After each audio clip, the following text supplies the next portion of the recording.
کنیم من چی دیدم. ای عزیزم میخوای فندق جمع کنی؟ آره میخوای فندق جمع کنی؟ آره اینجا که نیست، اینجا که نیست.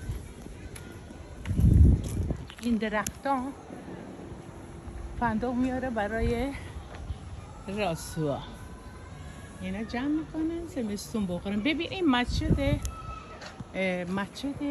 استکهلمه. بذار بالاشم بندازم شما ببینید. میبینین اون ماره، میبینین. امروز من اومدم طرف گملستان، اون فیلم هایی که گذاشتم یه دفعه دیدم زده اینجا یه مسجد. گفتم بذار برم ببینم. خیلی سال ما مسجد ندیدم، هرچی ما پیدا میکردیم کلیسا. مسجد بود، برای خوشحال شدم زدم رفتم توش، یک کمی فیلمم گرفتم. و یه آقای اومد گفت اینجا فیلم نمیگیرم، تازگی های ذره خطر داره، اینا میترسم. ولی کنار مسجد ببین چیه، زی پله که اومدم پایین با شما چیزهایی که نباید ببینم دیدم. همه نشستن رستوران و مشروب میخورن و بذار اینو میگن آزادی بیان، آزادی زندگی. اینا دارن نهار میخورن، غذا میخورن، مشروب میخورن و حالشونو میکنن، زندگیشونو میکنن. نوش جانتون بخوریم، خداتون بسیار الهی.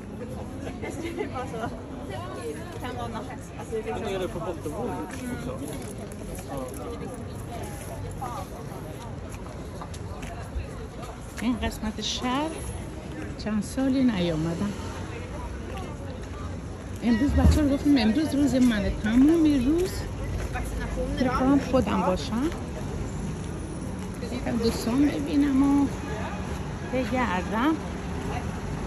اومدم گشتم و اومدم اینجایی که خیلی وقت نیومدم.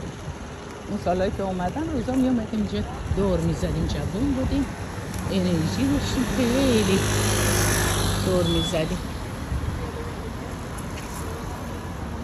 مگه میشه رد شد تمام دوچرخه بعضی وقت از ماشین خطرناکتر. ماشین بزرگی میبینیم، دوچرخه زیاد متوجه نمیشه.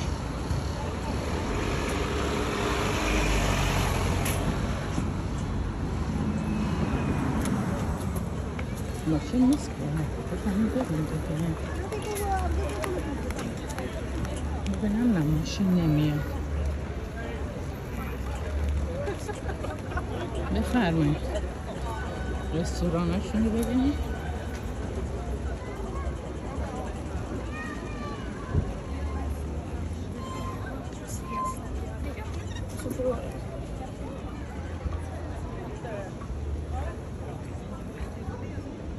این همه رستورانه، همه نشستن غذا میخورن.